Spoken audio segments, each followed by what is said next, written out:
It's awesome to have on the Zoom call today Manuela Schmid. Hey, Manuela, how are you? Thank you, Chris. How are you? Pretty good. Getting through the lockdown. Yeah, level 3 now here in New Zealand. So, been a journey for sure. Yeah. Um, Now, as a wellness coach, Manuela, what's your take on this thing that we hear around in society in the modern world around wellness? What's your personal take? Well, for wellness, that's been the best that could ever have happened to us. I have never seen so many people out on the hills. It's been a delight for me. I wish it would always be like this. And what we probably realized, the new wealth is our health. If we are healthy, our immune system is up. We are less likely to get sick, which is exactly what we need to be at the moment. We need to look after ourselves. We need to be out there, exercise, have good food, connect with our family, all this, and that has been happening more often. So this was absolutely important that it did happen. Just what I really would love people to do now is to actually, did I get fitter out of these 4 weeks? Did I eat healthier out of those 4 weeks? So keep doing this. Don't stop doing it, because that's all we have. Money can be gone tomorrow. House can be gone tomorrow, but our health, and if we are healthy, we can do anything. We can change jobs. We can go and do something new. But if we don't have that, we are very limited. So it's been good for me watching people out there. Just before we started, you just talking prior, you said this actually needed to happen, the COVID crisis. You really sensed and felt, and I could tell by your words, you meant exactly what you said. We needed this to happen. Can you explain what you mean by that? Yeah, totally. Because finally, it allowed us to sit still at home. We were locked in our own houses, and it was scary for me too. And my first few days, I panicked. Oh my God, how am I going to do my business? Because I'm outside face to face with people. Oh, I can't help people anymore. Well, I had to go online. So that was a challenge I never thought I would ever do, but I could still connect with my people, which is most important to me. People had to be home and spend time with their husbands, for instance, because so often we are busy. We don't take actual time to sit down and have nice dinner with the husband or with the kids. They are so busy after school. There's no time for kids. Well, guess what? We had to do it these times. And it's been wonderful seeing families out there with kids, having a laugh, walking up the hills and connecting, because that's all we have when it matters. And when it comes heart to heart, we stick together as a family. And again, if you didn't have a good time in your bubble, well, time to think why you didn't have a good time. Maybe it's time to change, be brave enough, step out. And also we realize we actually don't need much to be happy. We can finally, people started to bake again and cook at home because they had time. So I think it was great. I have seen so many good things coming out of it. And yes, there's fear out there too, but don't be scared. Just embrace and maybe go another way. Maybe it's definitely time to listen to that voice that we are so busy and we never hear, to come out and say, actually, Manuela, I need to go outside. I always knew nature is my thing, but some people may have discovered it too the last few weeks, which would be awesome. And you can hear your voice out there, no doubt. Yeah. A few weeks ago, I posted something on COVID firsts about people just challenging yourself to do things you've never done before. And, like I bake muffins with my kids. Yes. I let them get messy, whereas prior I might be a bit anal and a bit. Yeah. So, and that's the things they remember one day, being yeah. messy with dad in the kitchen. Yeah. And that's what you need to do. They don't remember all the toys you buy them and they may remember some holidays, but they like dad out there, hands dirty, kicking around the soccers. I even put my boys' old soccer shoes on and run around with them. They found it was hilarious, and I looked like but that's what they remember one day. Yeah. So as a wellness coach, Manuela, what was your fundamental grounding or thinking to enter into this arena of well-being and wellness? Where did that come from? Like wellness, if you look at wellness, what wellness is, it's becoming aware of making choices towards a healthy and fulfilling lifestyle. So, and I often try to work with my clients and saying, well, who are you? What do you want in life? What is your joy? Where do you want to go? What do you want to do? And people look sometimes strange to me. What do you mean? Well, I don't know what makes me happy. And that's the sad thing. We don't know anymore what actually makes us happy with nothing. We always have stuff. We go to dinners, we go to the movies, we go on holidays. That's the external pleasures we take in. But actually, we don't need all these external things to make us happy. It's just being aware. Like for me, I'm just taking me as an example. I just sitting sometimes, listening to the birds. Physical exercise is important for me, and it's important for everyone else, but not everyone might like running like I do. Go for a walk, go for a swim, not at the moment, but whatever makes you, and that makes you feel better, or have a hug with your kids, or laugh with them, or just being aware of what makes you feel better. Because often, I don't know if you have noticed over the last days, some mornings you get up and some mornings you're happy. Some mornings you get up and your thoughts are all over the place. You may be scared. And watching where you go with your thinking and make sure that that thinking is controlled, because that's the only thing you can control at the moment. Everything around you is out of control. Nothing you can do. But your own, you can make sure it's in a safe space. And what is this? How do you make it safe in your bubble? In your bubble, in your own head. Your family or bubble can help you, but there's nothing you can do because you're locked in. So you need to look at around you. Is it a book? Is it a coffee? Is it baking? Is it smiling with your kids? Is actually hanging out with people. Yeah. So it's simple. It's not as big as people think, but people are scared to be on their own because they don't know what to do with their thoughts. Yeah. So that's where and for me, because I was still, I could still connect with my people online. So I kind of had that connection to them, and I could kind of look out for them and feel what they were going through and realize, and I could feel people going up and down, and so did I. That's why we needed that month to just see where we were going with our thoughts. What am I scared of, or am I scared of? Or, well, that could actually give me a chance to go this way instead of that way. Isn't that exciting? So I think it's an exciting time coming out of it if people actually are brave enough to do what they have heard the last month. Do something about it. And if I was to come to you as a wellness coach, what's a good place to start in a conversation with seeking a higher level of awareness and wellness in my life, or whoever's watching this short interview? Well, people often come first to me because they are after some physical exercise, and that's where I started off as a personal trainer, I guess. And physical exercise is a tool to your mind. So if you feel down and you go for a walk or run or bike ride, you can see that it changes your being. The hormones are kicked off and you feel better. So that's something you can do to feel yourself better. But my people come to me first thinking they need the exercise. And then by working with them, I realized they may think, and everyone needs exercise, don't get me wrong, I get them to a fitness level, they can do anything out there.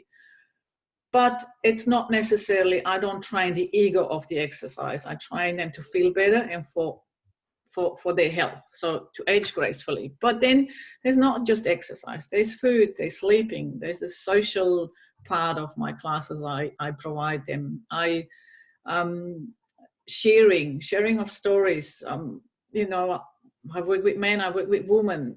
They, at the end of the day, we struggle all with the same, and because they're in a group and see, oh, actually, A over there has this, I have this too, or what did you do? So the community that has gone lost over the years is back again, and that's why out of the exercise came a much more wellness. People need a hand in all areas, not just physical. But people feel more safer starting there. But then by being with me for a few years, months, weeks, they realize actually I need to look at their part of my life too, because it's out of balance. And if something is out of balance, you will eventually get sick, or you will be restless, you will go into depression, and you need to look at it. What is it really that bothers you? And exercise is just a safe place to start.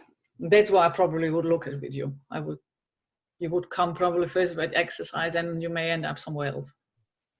I really like your expression there. It's a toolbox to the mind, the exercise, because I Yes. couldn't agree more. And not 2 hours ago, I was sitting there with my kids, 3 and 5, on the sofa, and I knew there was a HIIT class starting at 9 online. And my mind started thinking about it. And I knew if I thought about it and thought about it, I wouldn't do it. So I really just went into sort of autonomous, sort of robotic mode, walked upstairs, put my sneakers on, and ended up doing the class. And I know I'd feel better afterwards. Yes. And I did feel better about it. But for me, Yeah. don't analyze it, do it. Right. And some people find hard to do their first step, but then again, you need to sit still and think, all right, am I a person who does the exercise easy? If yes, you don't need a coach that looks after your trainer. If you're a person who needs a race, something to aim forwards, then you book yourself in every 3 months for a race.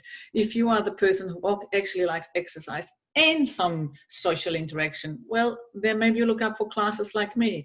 If my people don't turn up, they get a text from me. I know what's going on in their lives, and I make sure I'm a pain sometimes. But so you need to find out how you work. But exercise has to be part of your life if you want to age gracefully. There's no doubt. I've been 17, 18, 80-year-old people out there still climbing the hills. That's what you want to do. But you don't want to do it to an excess that you can't do it when you're 80. So it's a nice balanced level. You can't push yourself 20 years full on and then expect you still can do it at 80.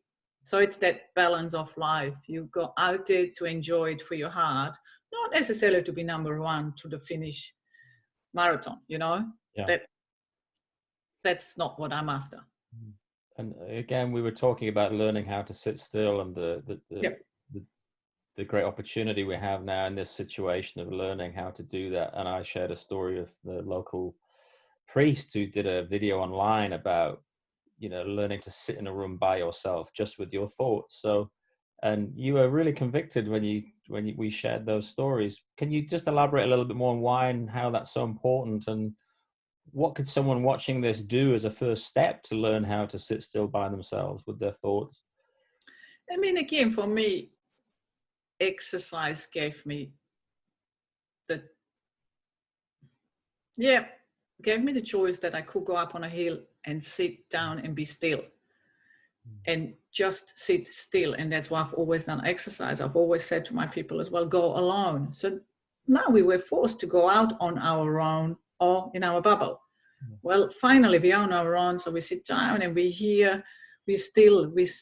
can hear things we sometimes don't want to hear, but we need to hear to move forward in life. So church, meditation, running up on a hill, sitting down on a rock and listen, it's all the same, because we hear that inner strong voice. Some call it God, some call it Buddha, some call it voice, some call it, but it's that voice that we all have within that we need to listen to know who we are, to move forward to, and be brave, because you may hear things, go and speak to people, go and do this, and it's scary. Oh, I can't speak to people, but push yourself, give it a go, and listen to that voice. And that's why sitting still in a church, at home, locked down, that's what we need to do, because we've been too busy, too much going on. We don't listen to that voice anymore. Yeah, totally agree. We've both been part of a personal development experience, haven't we, in the last 6 months? Yes. Also, and part of that mantra is we're not listening. No. We're not listening. Yes. And then we don't share as well. But if we share what we come out of what we hear in our quiet time, more people will do it too. Hello, darling. Oh, did she? Oh, well, you've got it now, haven't you? Say hello to Manuela. Hi. My unicorn. Oh, cute. 5-year-old. I enjoy that special time. Yeah.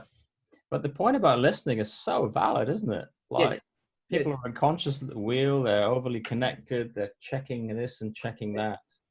And if this COVID crisis is sort of a defibrillator wake up, yes, as you say, it's people are dying, and that's horrible across the world, of course. But totally, really listening to our partners, our kids, what price that? Yeah, Yeah. Um, But what is really important is not to go back to old times, think what I liked and didn't like in the bubble, or mm, I got by with not much. Why do I need to go out and buy again the house full? Because it's not doing any good to our environment. And if we keep going like this, there's not a world like we know now. So it's time to change something. So if we're smart, we are not going back to the old ways of living. I totally agree with the environment and the benefits that we can enjoy as a Yeah. nation, as a humanity, if we're consuming less, maybe traveling more discretionarily. It's definitely a plus. And look at the smog and that's Yeah. lifted across China and India. Yeah. Um, without getting too metaphysical, is this a lesson from nature, Mother Nature, for But us? totally, it is. It had to happen Mm, because we were going way for many years. We've been abusing it. mm, And look what's happening to the human beings. yeah, Everyone is on antidepressants yeah, because they can't handle the voices in their heads anymore. They're numbing themselves. yeah, yeah, That's not good. Where's that going? Where's that heading? We're going to destroy everything with that. yeah. And it's easy. Just pop up a pill and don't take responsibility for your own life.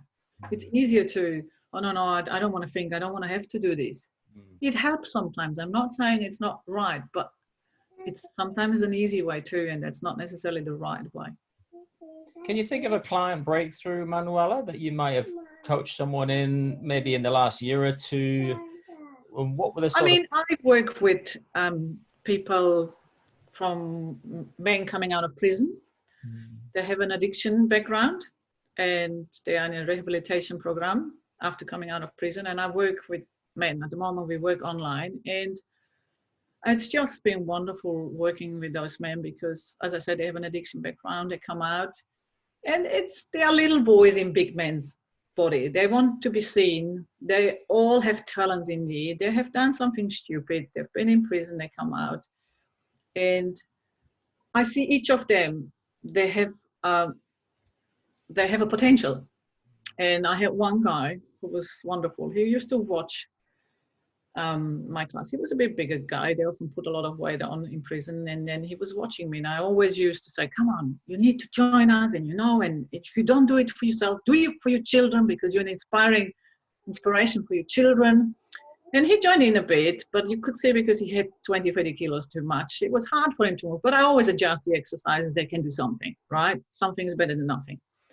And then he left the program and we had an introduction one night in the house about what we need to know when we work with people like this because they are not allowed to do certain things and we have to watch them. And he was there.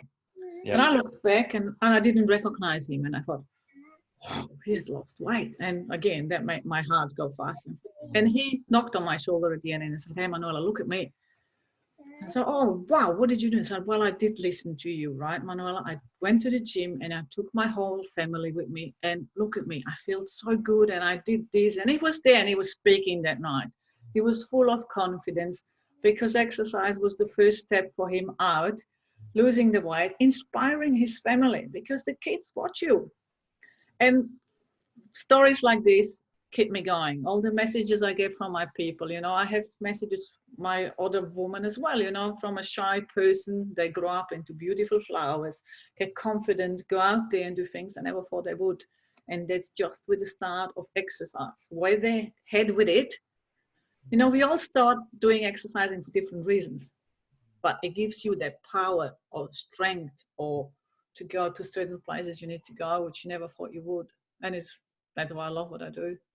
So with that example there of the chap coming out, what are the keys or the essence to the shift in the mindset and psychology for that person? What do you think was the essence of the shift?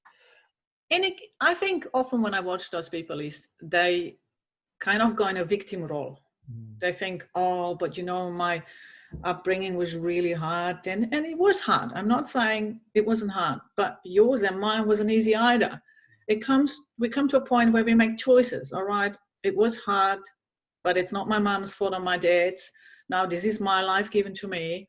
I make a choice, and then you realize, oh, hang on, I am quite good at doing what I do. Maybe I could do this. And I had one man once who's been in prison his whole life, and he was a nice chap. And I said to him, but why? Why do you keep going back to prison?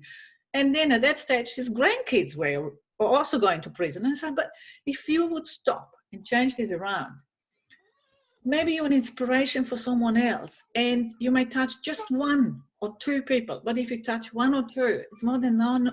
And they think they are not important enough. They can actually change someone or touch someone. But I always think, even if you just touch one person in life, going through life, telling your story, you've done more than nothing. And they don't see they are the same worth of anyone else. And sometimes I say to them, your life is much easier than mine right now because you are in a rehabilitation program. I have to get up and look after my children. I'm single, single with 3 children, and I have to get up and make a living. You can sleep in, or you can come here for free, So I often tell them as it is, and I say, well, you have choices now. Get up, but while I'm here, you're moving. And so I challenge them as well with some thought patterns they have in their heads. Excuses they bring up, and I said, instead of doing something silly, give me 20 push-ups and go to bed and think again in the next morning. So take exercise, as I say, as a tool, and then it makes you feel better, and then you may not do something you would have done 2 hours ago. The power of role modeling is amazing, isn't it? When you see a father or a mother or a grandparent, leading by example, and especially for children, looking up. And kids are very clever. They watch you. Yeah. If you don't do, why should they do it? Oh, absolutely. So, oh my goodness, yes. And don't underestimate what you're doing in a group can actually do. If you are the leader and say, okay, let's all move, let's all do a walk, they all come with you, they all come back with a smile, but somebody has to do it. And in your family, it's you or your wife, like someone has to have that active role. And we often think, oh, if I don't turn up, it doesn't matter. It does matter. It does matter.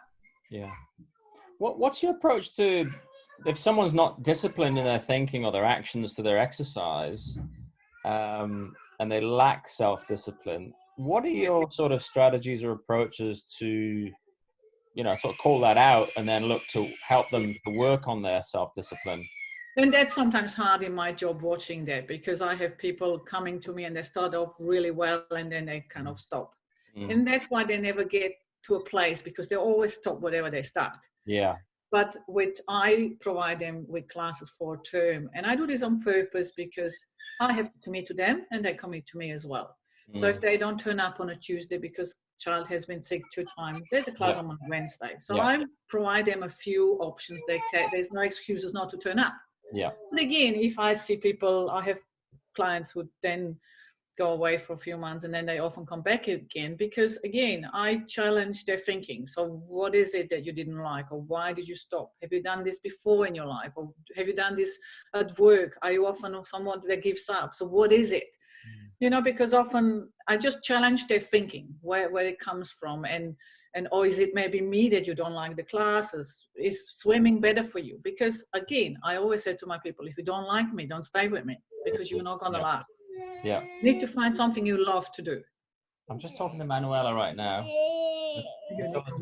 She's having a bit of a Barney with her sister. Oh, okay. Well, come and... Oh,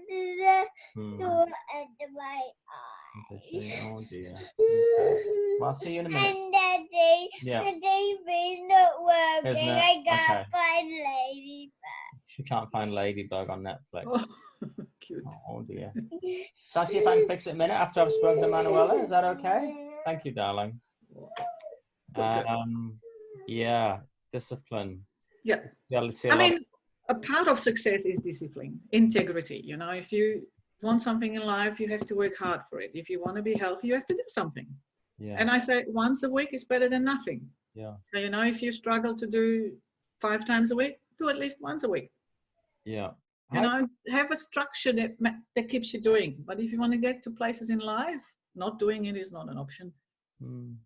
So what are your sort of daily rituals of wellness, Manuela, in sense of mind, body, spirit? What do you practice yourself? Well, as I talked before to you, you need to find the little pockets in your life that make you feel better. So I get up. If I don't have time for a run, I may have straight away a class. Meditation is something that makes me more peaceful. Running makes me more peaceful. A chat with a good friend makes me peaceful. Even my classes, I love hanging out with my people, so that makes me happy. So you need to find, so if you have work that you don't like to do, you better find other all the stuff in your life that you like to do, because otherwise you're not going to be going happy to bed. So you need to have pockets in your day that you love to do and look forward to it, whatever it is. I love reading. I actually love just sitting in nature. But I always make sure I do one. And also when some days when our thoughts are busier, I need to make sure that I kind of calm those thoughts down. And there's different ways of doing it. And for me, it's often just being on my own and watching what's going on. Writing helps me sometimes. I put down on paper. And sometimes if it's really busy in your head, distract yourself.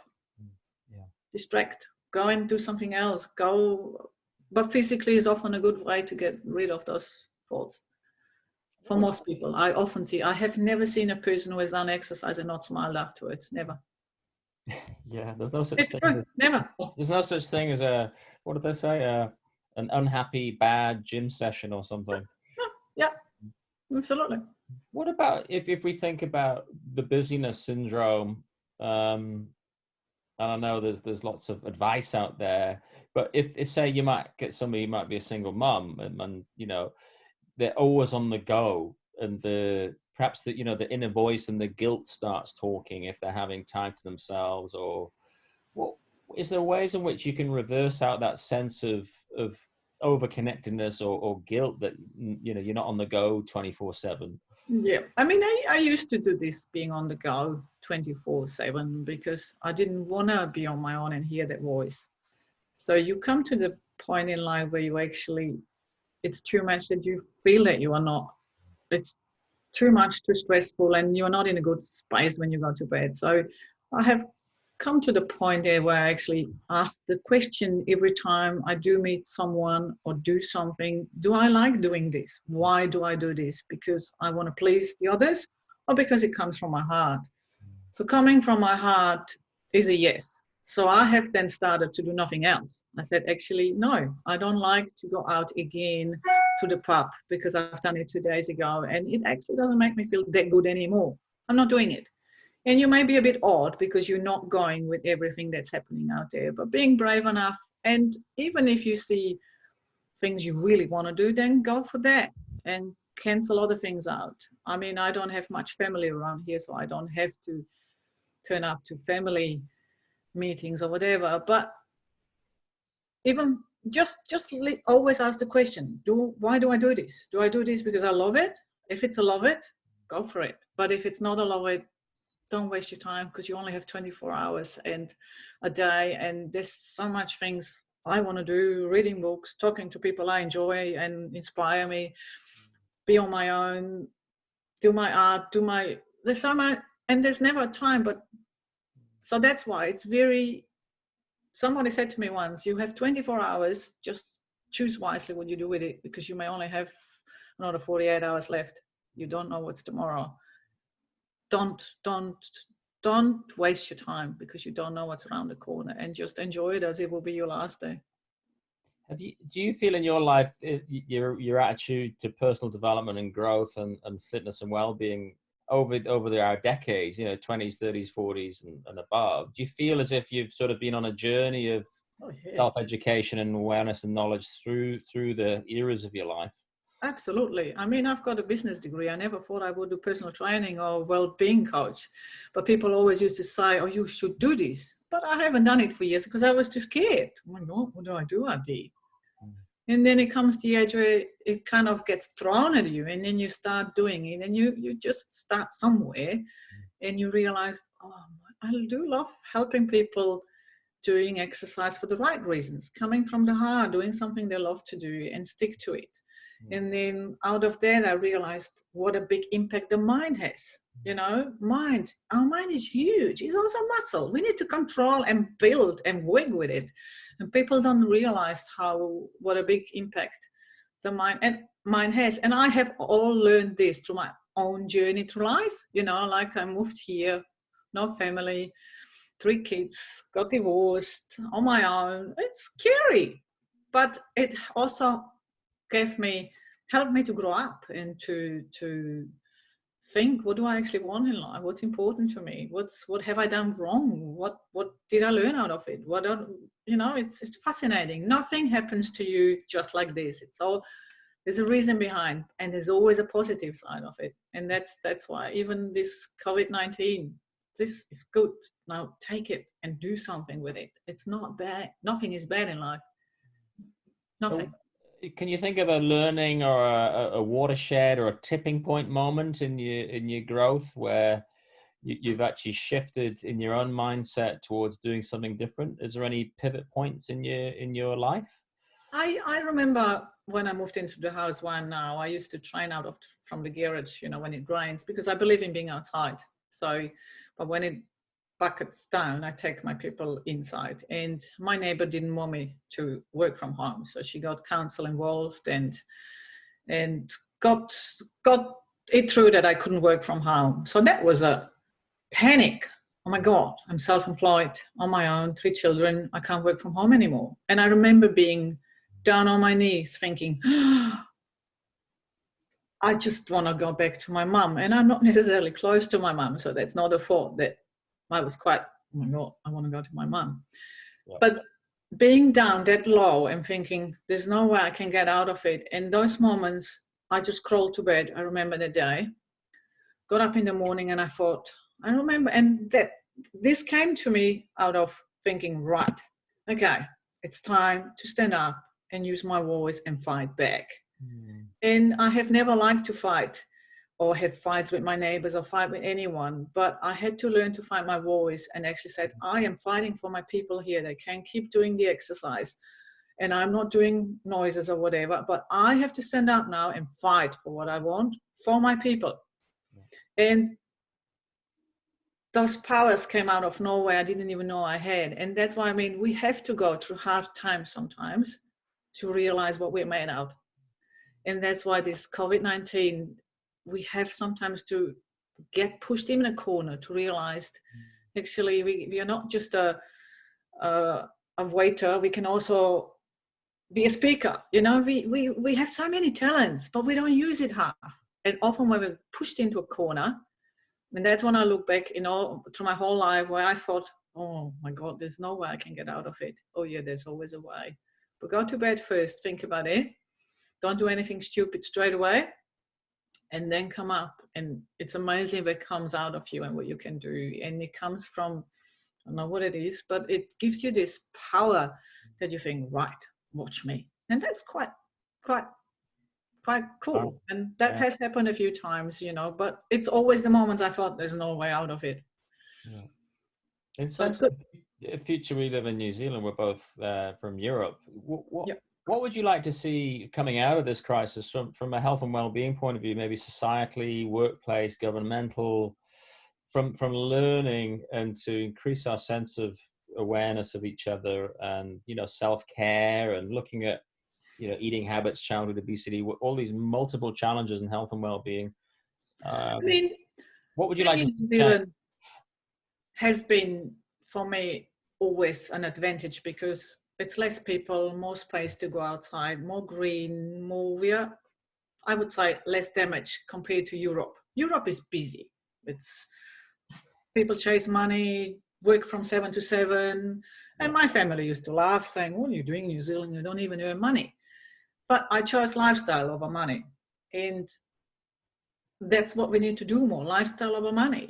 We don't need huge houses because if we have huge houses, we need to clean it. Then we need a cleaner. Well, I have a small house and it's cozy and we're all together and I can see my children and that's what it is about. So I think New Zealand has got the chance to come out of this really good, but we need to make changes. We can't go back to old because we were heading towards America, Australia, busy and needing this and newest trend, newest this. We don't. No, my people used to laugh at us. Oh, in New Zealand, you're so backwards. Well, that's good. That's a good thing. Don't want to go with the trend and trying to be like everyone else. Just be in nature and listen and enjoy the beauty. And I think because we are that far away, we have the potential, but we need to stop and do it now. Don't, not go back where we're heading and trying to keep up with the other countries. No, Yeah. Beautiful. Still pure here. Absolutely. And you had a minute with Jacinda in the room, Jacinda Ardern, addressing national health and well-being. What do you think you'd have a message for Jacinda to look at, positive, enlightened change, for I mean, if she's been great, but don't rush back into old ways we used to be. And yes, business need to go back and start going again. But maybe those businesses are meant to do something else, something more to look out for our environment. Maybe it's time for people not to get that much takeaways and do more at home. Like, I'm not saying don't go back, but be more mindful how we go back. Instead of having, there's so many ways we could improve the environment and also well-being. Please, all the people who've been out there doing exercise, don't go back to old times. Don't go back and stop. Don't go back and don't hang out with your family. Don't go back and getting everyday takeaways again. This is not going to keep you healthy. So and again, as a leader, I would make changes in that department, no doubt. Forcing people, not forcing, but putting more taxes on bad food, putting more taxes on alcohol. I don't even want to go there. How many people have been drinking much more than usually? Does that make them feel better the next day? Not necessarily. What are they trying to numb out? So everything, alcohol, tobacco, anything, put taxes on and get them to move. Everyone needs to do certain hours out there. I mean, I'm not going to stop talking. I'm going to talk louder from now on because it's time to come out more. I totally agree. Yeah. It's been amazing talking to you this morning, Manuela. If someone would like to connect with you watching this interview, how can they find you? Well, I've got a website which is called MyFit Live. I'm also on Facebook, MyFit Live. Or they can call me 021. The number is on my website. They can call me. But just get in touch and don't be scared.